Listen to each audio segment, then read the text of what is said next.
On the morning of November 17, 1965, hundreds of American soldiers moved through the tall grass and thick jungle of Vietnam's central highlands. They were tired, but many believed the worst was already behind them. Only days earlier, American troops had survived a brutal battle at a small clearing called Landing Zone X-Ray. Helicopters, artillery, and airstrikes had helped them hold their ground against repeated attacks by North Vietnamese soldiers. For the United States Army, X-Ray appeared to prove that a new kind of warfare could succeed in Vietnam. American troops could fly deep into enemy territory. They could land quickly, fight with overwhelming firepower, and leave before the enemy could recover. But as another American battalion marched toward a place called Landing Zone Albany, that belief was about to be tested. The soldiers were moving in a long column through dense terrain. Visibility was limited. Units became separated. Officers were called toward the front, leaving parts of the formation without clear leadership. Then the jungle exploded. North Vietnamese troops attacked from close range. Gunfire came from several directions. The American column was cut into smaller groups. Radio communication became difficult. Artillery and air support could not be used freely because the two sides were fighting almost on top of each other. Within minutes, the battlefield became a series of isolated fights for survival. Men fired at shadows in the grass. Wounded soldiers lay beneath the bodies of their friends. Small groups fought without knowing what was happening only a few hundred feet away. Landing Zone Albany would become one of the bloodiest encounters suffered by an American unit during the Vietnam War. But the story of Ia Drang did not begin at Albany. It began with a strategic decision made thousands of miles away. By 1965, the conflict in Vietnam was changing rapidly. The government of South Vietnam was under increasing pressure. Communist forces controlled or contested large areas of the countryside. North Vietnamese regular army units were moving south in growing numbers. The United States had already provided money, equipment, aircraft, and military advisors. But President Lyndon Johnson and his administration now faced a much larger decision. Should the United States send major ground combat forces into Vietnam? In March 1965, United States Marines landed near Da Nang. More American units followed. By the end of the year, the number of American military personnel in Vietnam had risen dramatically. Among the new arrivals was the 1st Cavalry Division, Airmobile. Despite its historic name, this was not a traditional cavalry force. Its soldiers did not ride horses, they traveled in helicopters. The division had been designed for speed and mobility. Helicopters could carry infantry over mountains, rivers, and jungle. They could insert troops behind enemy positions, deliver supplies, evacuate casualties, and move reinforcements directly into battle. American commanders believed air mobility could solve one of the greatest problems of fighting in Vietnam. The enemy could move through remote terrain, strike quickly, and disappear before conventional forces could respond. Helicopters seemed to offer an answer. American troops could now move almost as quickly as the enemy. The Central Highlands became one of the first major testing grounds for this new idea. The region was strategically important. It contained routes connecting North Vietnam, Laos, Cambodia, and South Vietnam. Control of the highlands could influence the entire war. In October 1965, North Vietnamese forces attacked the South Vietnamese Special Forces camp at Plei My. The attack appeared to threaten a government position, but it also created an opportunity to draw South Vietnamese relief forces into an ambush. The siege did not end as North Vietnamese commanders had hoped. South Vietnamese and American forces managed to relieve the camp. The North Vietnamese units withdrew toward the remote area around the Chu Pong mountain range, close to the Cambodian border. American commanders decided to pursue them. The mission was assigned to the 1st Cavalry Division. Helicopters carried American troops across a huge area of forest, grassland, and mountains. Patrols searched for retreating North Vietnamese units. Intelligence remained incomplete. American officers knew that enemy troops were somewhere near Chu Pong, but they did not know their exact numbers or positions. On November 14, Lieutenant Colonel Harold Moore received orders to conduct an assault near the mountain. Moore commanded the 1st Battalion of the 7th Cavalry Regiment. He was an experienced officer who had studied military history and airborne warfare. He understood both the possibilities and the dangers of helicopter operations. The landing zone selected for the mission was a small clearing at the eastern base of Chu Pong. It was given the name X-Ray. The clearing was large enough for only a limited number of helicopters to land at one time. This created an immediate problem. Moore's battalion could not arrive together. The helicopters would have to carry the soldiers into X-ray in several waves. The first groups would be on the ground, while much of the battalion was still waiting miles away. If the landing zone was heavily defended, the first Americans to arrive could be surrounded before reinforcements reached them. At approximately 10:48 in the morning, the first helicopters descended toward X-ray. Dust and grass filled the air as the aircraft touched down. Moore stepped onto the ground with the first group of soldiers. At first, the area appeared quiet. There was no major gunfire. No large enemy force could be seen. The Americans began securing the clearing and searching the surrounding terrain. But the silence was misleading. The North Vietnamese troops were not far away. The Americans had landed near the base of a mountain being used as a staging and supply area by several North Vietnamese units. Moore had brought roughly 1 battalion into the area. Around him were enemy forces several times larger. The first indication of the danger came when American soldiers captured a North Vietnamese fighter near the landing zone. Through an interpreter, the prisoner delivered a warning. There were many North Vietnamese soldiers on the mountain, and they wanted to kill Americans. The message quickly reached Moore. He understood what it meant. His battalion had not landed near a small retreating force. It had landed beside a major concentration of North Vietnamese troops. The enemy now knew the Americans were there. More American soldiers were still arriving by helicopter, but the process was slow. Each flight had to cross hostile territory, land in a confined clearing, unload, and return for another group. Before the battalion could fully assemble, gunfire erupted near the edge of the landing zone. The Battle of Ia Drang had begun, and for the first time, major units of the United States Army and the North Vietnamese Army were about to discover what would happen when American technology and firepower met North Vietnamese discipline, movement, and close-range combat. The lessons both sides learned would shape the Vietnam War for years to come, but they would not learn the same lesson. The first major clash began on the western side of the landing zone. American patrols moved through the trees and elephant grass, trying to understand the terrain around X-ray.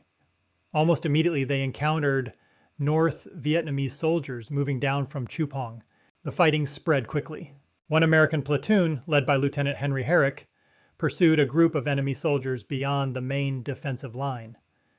In the confusion, Herrick's men moved too far forward and became separated from the rest of the battalion. The North Vietnamese recognized the opportunity. They moved around the isolated platoon, cutting off its route back to the landing zone. Within a short time, Herrick's men were surrounded. The platoon was trapped in a small area of grass and trees. Enemy fire came from several directions. Herrick was killed early in the fighting. Other leaders were also wounded or killed. Command passed from one soldier to another.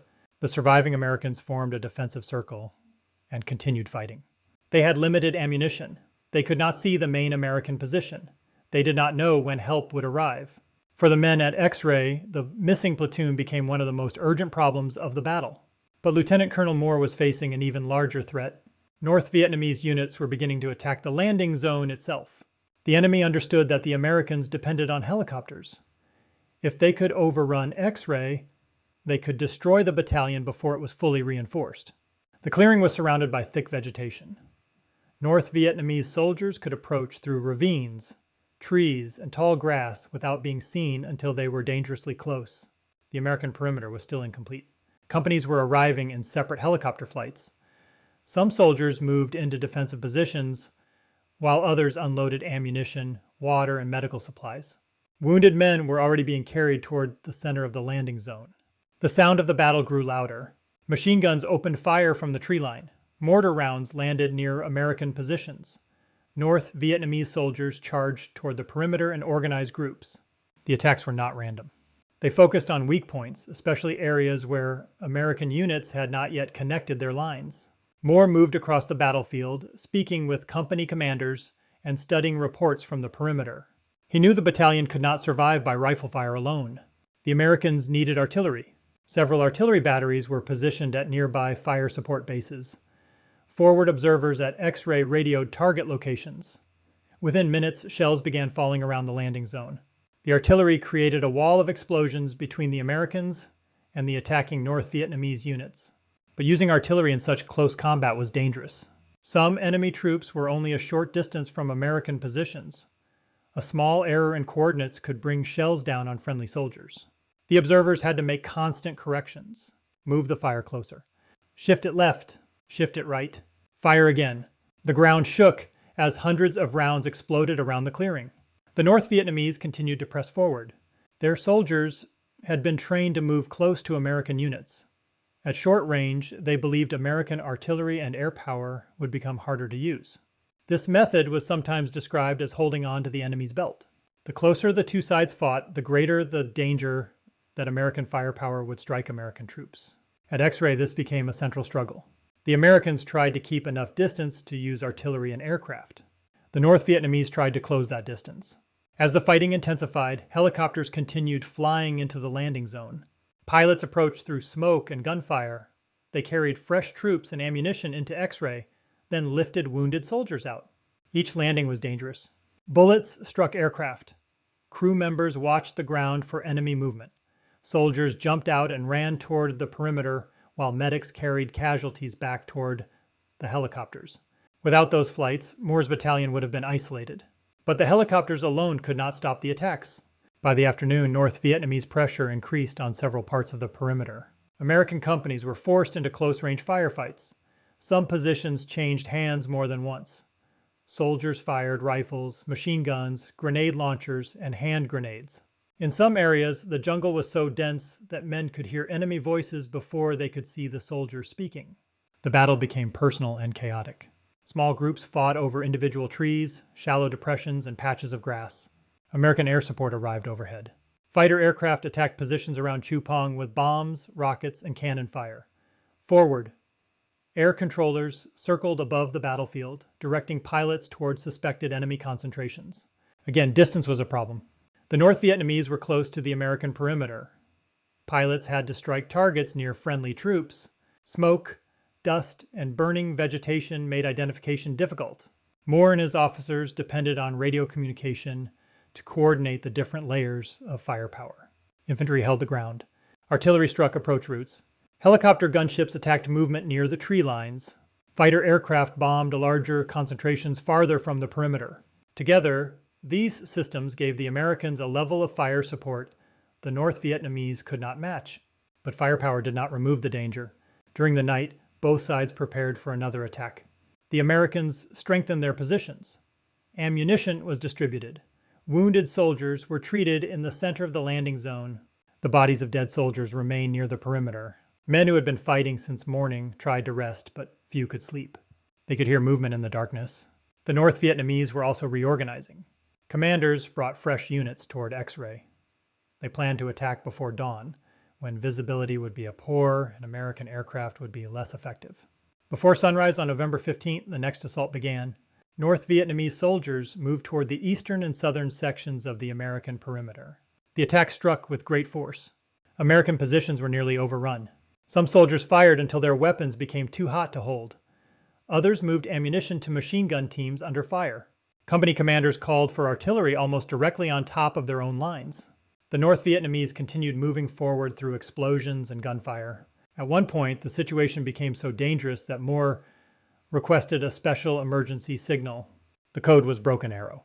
In American military practice, Broken Arrow could indicate that a ground unit was in danger of being overrun and required every available aircraft in the area to provide support. The message brought more American planes toward X-Ray. Aircraft formed lines in the sky, waiting to attack. Bombs and rockets struck the areas around the landing zone. The volume of fire was enormous. But even with this support, mistakes were possible. During one air attack, napalm landed dangerously close to American positions. The burning fuel struck soldiers near the perimeter, causing severe injuries. The incident revealed the brutal reality of close air support. The same weapon that could stop an enemy attack could also kill the men it was intended to protect. Despite the pressure the American line held, reinforcements arrived from additional units of the 7th Cavalry. More troops were inserted by helicopter, expanding the perimeter and replacing exhausted defenders. The isolated platoon was still trapped outside the main position. Its surviving members had fought through repeated attacks. They had protected their wounded and kept the enemy from overrunning their small defensive circle. American units attempted to reach them, but were pushed back. Later, a larger relief force moved out from the landing zone. The soldiers advanced carefully through the terrain, using artillery and rifle fire to clear the route. When they finally reached the isolated platoon, they found a scene of devastation. Many men were dead or wounded, but the position had not been destroyed. The survivors had held. By November 16th, the major attacks around X-Ray were weakening. North Vietnamese units began withdrawing toward Chu Pong and the Cambodian border. American troops searched the battlefield and evacuated casualties. The landing zone remained in American hands. For the United States Army, this appeared to be a powerful victory. A single battalion had been surrounded by a larger enemy force and had survived. Helicopters had delivered troops and supplies. Artillery had fired thousands of rounds. Aircraft had attacked enemy positions only a short distance from American lines. The new Airmobile Division had passed its first major test. American commanders believed they had found a method for fighting in Vietnam. They could use helicopters to locate enemy units, land troops nearby, and then destroy those units with superior firepower. This idea would soon become a central part of American strategy. But the North Vietnamese commanders were studying the same battlefield. They had seen the destructive power of American artillery and aircraft. They had also seen its limitations. When their troops moved close enough, American fire support became more difficult to use. When American units became separated, they could be attacked and surrounded. When helicopters carried soldiers into remote terrain, those soldiers could become dependent on a small landing zone for reinforcement and evacuation. The North Vietnamese had suffered heavy losses at X-Ray, but they did not believe the battle proved that the Americans could not be defeated. They believed it showed how the Americans had to be fought. The next stage of Ia Drang would test that conclusion. After surviving X-Ray, American troops were ordered to leave the landing zone. Some units would march toward other clearings where helicopters could pick them up. One of those destinations was Landing Zone Albany. The men moving toward it did not know that North Vietnamese forces were nearby. They did not know that the enemy had been watching their movement. And they did not know that the most devastating part of the battle was still ahead. On the morning of November 17th, the soldiers of the 2nd Battalion, 7th Cavalry, began moving away from the area around Landing Zone X-Ray. Their destination was Landing Zone Albany, several miles away through difficult terrain. The march seemed simple on a map. In reality, the battalion had to move through tall elephant grass, scattered trees, narrow trails, and patches of dense jungle. Visibility was limited. Communication between units was difficult. The column stretched farther and farther as the men moved forward. Lieutenant Colonel Robert McDade commanded the battalion. His troops had not experienced the same level of fighting as the men who had defended X-Ray, but they knew North Vietnamese forces were still operating in the area. The danger was obvious. Even so, the battalion had only limited information about the enemy's exact location. Reconnaissance was incomplete. The Americans were walking through territory where North Vietnamese soldiers had spent weeks moving, resting, and preparing for combat. The local terrain favored ambush. As the battalion advanced, the formation became dangerously extended. The lead elements moved ahead while companies farther back struggled to maintain contact. Gaps appeared between groups. Some soldiers could no longer see the men in front of them. The column was more than a single organized unit. It had become a long chain of separate groups moving through the grass. Near midday, the leading American scouts captured 2 North Vietnamese soldiers. McDade stopped the column to question the prisoners. He then ordered company commanders and key officers to move toward the front for instructions. This decision had serious consequences. While the leaders gathered near the head of the formation, many soldiers remained behind without their commanders. The battalion stopped moving, but it did not form a strong defensive perimeter. Men rested where they stood. Some removed their packs, some smoked cigarettes, others waited for orders. The column remained stretched across the terrain. At that moment, North Vietnamese troops were moving into position. Several North Vietnamese units had been withdrawing from the fighting around X-Ray. They were tired and had suffered losses, but they remained organized. When they discovered the American column near Albany, they saw an extraordinary opportunity. The American battalion was not protected by a landing zone. It was not surrounded by prepared artillery targets. Its companies were separated. Its leaders had been called away from many of their men. The two sides were also extremely close. This would make it difficult for the Americans to use the full power of their artillery and aircraft. North Vietnamese soldiers moved through the grass and trees toward the stationary column. Many Americans did not see them until the attack began. At approximately 1 in the afternoon, automatic weapons opened fire. Grenades exploded inside the formation. North Vietnamese troops rushed into the gaps between American units and attacked from multiple directions. The first minutes were devastating. Soldiers who had been resting suddenly found themselves in close combat. Officers tried to return to their companies, but many could not move through the gunfire. Radio operators attempted to contact battalion headquarters. Some were killed before they could transmit a clear message. The long American column was cut into isolated sections.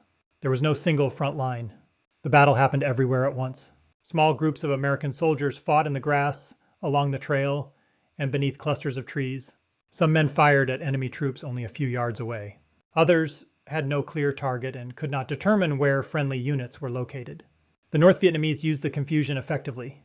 They moved close to American positions and attacked individual groups before those groups could support one another. At such short distances, artillery became extremely dangerous. A shell that landed slightly off target could kill Americans as easily as North Vietnamese soldiers. Air support faced the same problem. Pilots looking down from above saw smoke, grass, trees, and scattered groups of men fighting almost face to face. The Americans could not simply cover the battlefield with bombs. They had to identify small target areas while avoiding their own troops. On the ground, the struggle became brutal. Some American soldiers formed defensive circles around the wounded. Others crawled through the grass trying to find their units. Machine gun teams became centers of resistance. Wherever a working machine gun remained, soldiers gathered around it and tried to hold their position. North Vietnamese troops repeatedly attacked these pockets. The fighting was so close that rifles were sometimes useless. Men used grenades, pistols, knives, and the stocks of their weapons. Several American groups were overrun. Wounded soldiers were shot during the confusion. Other men survived by remaining motionless among the dead until darkness. The commanders at the front struggled to understand what was happening. McDade initially had only a partial view of the disaster. The battalion headquarters group was also under attack. Radio reports were broken and contradictory. Some companies could not communicate at all. The battalion was no longer functioning as a unified formation. It had become a collection of isolated survivors. Captain George Forrest commanded Alpha Company. His men were among the units hit hardest by the ambush. Forrest tried to organize a defensive position near a large termite mound. Soldiers used the raised ground for limited protection. The position became one of several American strongpoints on the battlefield. North Vietnamese troops attacked it repeatedly. The defenders fired in every direction. Ammunition began to run low. Wounded men called for medics, but the medics were already overwhelmed. Elsewhere, small groups led by junior officers and non-commissioned officers continued fighting without contact with higher command. The survival of these groups often depended on individual leadership. Sergeants took command when officers were killed. Radio operators directed artillery when forward observers could not respond.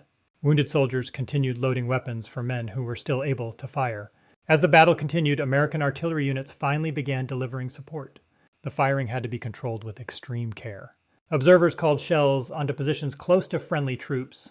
In some places, artillery broke up North Vietnamese attacks. In others, the enemy remained too close for safe fire. Helicopter gunships also arrived. They fired rockets and machine guns at the edges of the battlefield. But the battle did not offer the clear target areas that had existed around X-Ray. At X-Ray, the Americans had fought from a defined perimeter. At Albany, they were scattered across a long, confused field. This difference changed everything. North Vietnamese soldiers were able to remain mixed among American units for hours. They could attack, move away, and return from another direction. The tall grass concealed movement. Smoke reduced visibility even further. No one on the ground had a complete picture of the battle. As the afternoon passed, the American pockets continued to resist. Some groups managed to connect with one another. Others remained isolated until nightfall. Reinforcements from another American battalion began moving toward Albany. Their advance was slow because commanders feared another ambush. Aircraft and artillery struck suspected North Vietnamese positions around the area. Gradually, the pressure on the surviving American groups began to weaken. The North Vietnamese had inflicted severe losses, but they could not remain in the area indefinitely. American firepower was increasing. More units were approaching. By evening, many North Vietnamese soldiers started withdrawing through the darkness. For the wounded Americans, the night was almost as dangerous as the battle. The field was filled with dead and injured men. Some casualties could not be reached. Others remained silent because they feared enemy troops were still nearby. Medics moved through the grass, treating soldiers by touch and by the sound of their voices. Helicopters could not immediately land safely in all parts of the battlefield. Evacuation took time. Men who had survived the ambush waited for hours without water, medical treatment, or clear information about whether help was coming. When American forces finally secured the area, they discovered the scale of the disaster. Bodies were spread along the route of march. Weapons, radios, packs, and medical equipment lay abandoned in the grass. Entire squads had been destroyed. Some companies had lost most of their officers and senior non-commissioned officers. The American battalion had not been completely eliminated, but it had been shattered. More than 150 American soldiers were killed in the fighting around Albany and the nearby march route. Many more were wounded. For the United States Army, it was one of the deadliest single days of the war up to that point. The losses were especially shocking because they came only days after the apparent success at X-Ray. The two battles were part of the same campaign. They took place only a short distance apart, but they produced completely different experiences. At X-Ray, the Americans had a compact perimeter.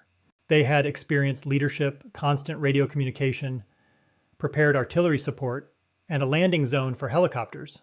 At Albany, the American formation was stretched out, stopped in exposed terrain, and divided into small groups before the attack began. The North Vietnamese had closed the distance so quickly that American firepower could not be used with the same effectiveness. The disaster was not caused by one mistake alone. It resulted from several weaknesses coming together. The Americans had limited intelligence about enemy movement. The column was too extended. The halt was not secured properly. Company commanders were separated from many of their soldiers. The battalion was not prepared for a major attack at the exact moment when North Vietnamese troops reached it. The North Vietnamese, by contrast, recognized the opportunity and acted quickly. They achieved surprise. They attacked at close range. They split the American column. They prevented the battalion from forming a unified defense. The battle at Albany demonstrated that helicopters and air power did not guarantee control of the ground. A unit that landed quickly could still become vulnerable once it moved beyond the protection of the landing zone. Superior technology could not replace reconnaissance, security, discipline, and control. For the North Vietnamese, Albany provided evidence that American troops could be defeated under the right conditions. They did not need to match American firepower from a distance. They needed to deny the Americans the ability to use it. They had to move close, attack suddenly, and break larger formations into isolated groups. For the Americans, the battle offered a much darker lesson. The same speed that allowed airmobile forces to enter remote areas could also carry them into places where the enemy controlled the terrain. A battalion could appear powerful on paper and still become dangerously fragile when communication and formation collapsed. The survivors of Albany would remember the battle for the rest of their lives. But outside the military, their story would often receive less attention than the defense of X-Ray. X-Ray had a clear perimeter, dramatic helicopter landings, and a commander whose story could be easily followed. Albany was different. It was chaotic. There was no single heroic center. There were only scattered groups of men trying to survive a battlefield that had lost all shape. That made Albany harder to describe. It also made it one of the most important parts of Ia Drang. The campaign had now given both sides powerful evidence. The United States had seen what helicopters, artillery, and airstrikes could accomplish. North Vietnam had seen how those advantages could be reduced. Both sides believed they had learned how to fight the war, and both sides were about to turn those lessons into strategies that would cost thousands of lives. In the days after Ia Drang, both armies examined the battlefield and reached conclusions that seemed to confirm their own beliefs. For the United States Army, the battle appeared to validate the concept of air mobility. American troops had moved rapidly into remote terrain. Helicopters had delivered soldiers, ammunition, food, water, and medical support. Artillery and aircraft had struck enemy positions with enormous force. At Landing Zone X-Ray, a smaller American force had survived repeated attacks by a larger North Vietnamese formation. To many American commanders, this was proof that technology, mobility, and firepower could overcome the difficulties of the Vietnamese terrain. The 1st Cavalry Division had shown that American forces could reach places that had once seemed inaccessible. They could find enemy units deep in the countryside. They could force those units into battle. Then they could use artillery and air power to destroy them. This idea would become the foundation of a wider strategy known as search and destroy. American units would move into suspected enemy areas, locate hostile forces, and attempt to inflict enough casualties to weaken them faster than they could be replaced. The success of this strategy would often be measured through body counts. Commanders wanted numbers. How many enemy soldiers had been killed? How many weapons had been captured? How many units had been broken apart? Ia Drang seemed to provide an encouraging answer. American estimates claim that North Vietnamese forces had suffered very heavy losses during the campaign. These figures strengthen the belief that the United States could win a war of attrition. If American forces continued killing enemy soldiers at a high enough rate, North Vietnam would eventually lose the ability or the will to continue. But this conclusion contained a serious weakness. It assumed that military losses would produce political surrender. It also assumed that enemy casualties could be measured accurately. In the forests and mountains of Vietnam, both assumptions were difficult to prove. The North Vietnamese drew a different lesson from the same battle. Their commanders had seen the destructive power of American artillery, helicopters, and aircraft. They understood that fighting American units in open terrain at long range could be disastrous, but they had also seen what happened when their troops moved close. At X-ray, North Vietnamese soldiers had reached parts of the American perimeter despite intense fire. At Albany, they had attacked so suddenly and at such short range that American air power could not be used freely. This reinforced a central tactical principle: stay close to the Americans, reduce the distance, break their formations apart. Attack command posts, radio operators, machine gun teams, and isolated units. Force the battle into terrain where advanced technology offers fewer advantages. North Vietnamese commanders also recognized something deeper. The United States was highly sensitive to casualties. American forces could replace equipment more easily than they could replace public confidence. North Vietnam did not need to defeat the entire American military in one battle. It needed to survive. It needed to continue fighting. It needed to make the war long, expensive, and politically painful. Ia Drang did not prove that North Vietnam could defeat American firepower directly. It proved that American firepower alone might not be enough to produce victory. This difference between tactical success and strategic success would define much of the war. American troops could win individual battles. They could capture hills, clear valleys, and destroy enemy positions. But after they left, North Vietnamese and Viet Cong forces could often return. Territory changed hands repeatedly. Casualty numbers increased. The war continued. Ia Drang became an early warning of this problem. At X-ray, the Americans held the field. At Albany, they suffered a devastating ambush. Across the wider campaign, both sides lost large numbers of men, yet neither side achieved a decisive political result. The North Vietnamese did not destroy the First Cavalry Division. The Americans did not eliminate the enemy's ability to operate in the Central Highlands. The battlefield was left behind, but the conflict remained unresolved. The terrain itself shaped the outcome. The Central Highlands were vast, rugged, and difficult to control. Mountains, forests, and border regions allowed North Vietnamese forces to move between Vietnam, Laos, and Cambodia. American helicopters could enter these areas quickly, but they could not remain everywhere. Air mobility allowed the United States to reach the battlefield. It did not guarantee permanent control after the troops departed. This was one of the central contradictions of the American war effort. The United States possessed extraordinary mobility. But mobility was not the same as control. It possessed overwhelming firepower. But firepower was not the same as political victory. It could inflict severe losses, but losses did not automatically force the enemy to surrender. These problems were not fully understood in November 1965. Instead, the immediate attention focused on courage, casualties, and claims of success. American soldiers at X-ray had fought with remarkable discipline under extreme pressure. Pilots repeatedly entered a landing zone under fire. Artillery crews fired almost continuously. Medics treated the wounded while the battle continued around them. The isolated platoon held its position despite being surrounded. At Albany, American soldiers also displayed extraordinary courage. Small groups continued fighting after losing contact with their commanders. Wounded men protected one another. Junior leaders took control when senior officers were killed or cut off. Some soldiers remained hidden among the dead for hours before they could escape or be rescued. Courage was present on both sides. North Vietnamese soldiers advanced through artillery, bombs, and machine gun fire. They carried wounded comrades through difficult terrain. They attacked formations supported by some of the most powerful military technology in the world. Many knew that survival was unlikely. The battle cannot be understood honestly by reducing it to a simple story of heroes and villains. It was a clash between two military systems. One depended on speed, aviation, communication, and overwhelming firepower. The other depended on concealment, endurance, close combat, and the ability to accept heavy losses while continuing the struggle. Ia Drang revealed the strengths of both systems. It also revealed their weaknesses. The American system was extremely powerful when units remained organized and connected to supporting fire. It became vulnerable when formations were separated, intelligence failed, or the enemy moved too close. The North Vietnamese system could exploit terrain and surprise. But it also exposed soldiers to devastating losses when American artillery and aircraft found clear targets. Neither side left Ia Drang believing that his strategy had failed. That may have been the most important result of the battle. The Americans believed they had discovered how to use helicopters and firepower to defeat larger enemy formations. The North Vietnamese believed they had discovered how to survive that firepower and attack American troops at close range. Each side saw evidence that the war could be won. Each side also underestimated the cost of proving it.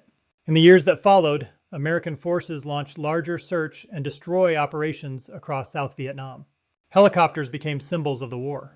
Battalions were inserted into remote valleys and jungle clearings. Artillery bases were established to support them. Aircraft struck suspected enemy positions. Body counts became a central measure of progress. North Vietnamese forces adapted. They built stronger supply networks. They improved camouflage. They used tunnels, night movement, ambushes, and close-range attacks. They avoided battle when conditions were unfavorable and fought when they could reduce American advantages. The pattern first seen at Ia Drang repeated itself across the country. American forces often dominated the immediate battlefield. North Vietnamese forces often survived to fight again. The war became a struggle not only of weapons, but of patience, political will, and time. For the soldiers who fought at Ia Drang, these strategic debates were distant.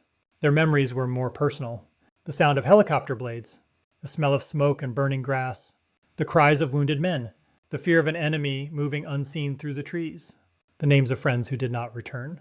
Lieutenant Colonel Harold Moore later became closely associated with the story of X-Ray. Together with journalist Joseph Galloway, who had been present during the battle, he helped preserve the experiences of the soldiers who fought there. Their account later inspired the film We Were Soldiers. The film introduced millions of people to Ia Drang, but popular memory often focused on X-Ray and gave less attention to Albany. This created an incomplete picture. X-Ray showed what the American military could do when its system worked. Albany showed what could happen when that system broke down. The two battles must be understood together. Without X-Ray, the story ignores the power of American air mobility and fire support. Without Albany, it ignores the vulnerability of units operating in difficult terrain against a disciplined enemy. Together, they explain why Ia Drang mattered. The battle was not simply America's first major clash with North Vietnam. It was a preview of the war to come. It showed that American soldiers could fight with skill and bravery. It showed that North Vietnamese soldiers could absorb terrible punishment and continue. It showed that a battlefield victory could create confidence without creating a solution. And it showed that two opposing armies could study the same event and learn completely different lessons. Who won at Ia Drang? The answer depends on what is being measured. At X-Ray, the Americans held their position and prevented their battalion from being overrun. At Albany, North Vietnamese troops inflicted one of the most damaging ambushes of the early war. Across the wider campaign, the United States demonstrated the power of air mobility. North Vietnam demonstrated that this power could be challenged. Neither side achieved a decisive strategic victory, but both sides gained enough confidence to continue. That confidence helped transform a limited conflict into a much larger war. Ia Drang was therefore not important because it revealed a clear winner. It was important because it revealed the shape of the struggle ahead. Helicopters against jungle, firepower against proximity, technology against endurance, tactical victories against political uncertainty. The soldiers left the battlefield believing they had survived something historic. They were right. Ia Drang was the moment when the United States and North Vietnam confronted each other on a major scale and began to understand the enemy they would face for years. But understanding the enemy was not the same as understanding the war. That lesson would take much longer to learn, and it would cost far more lives.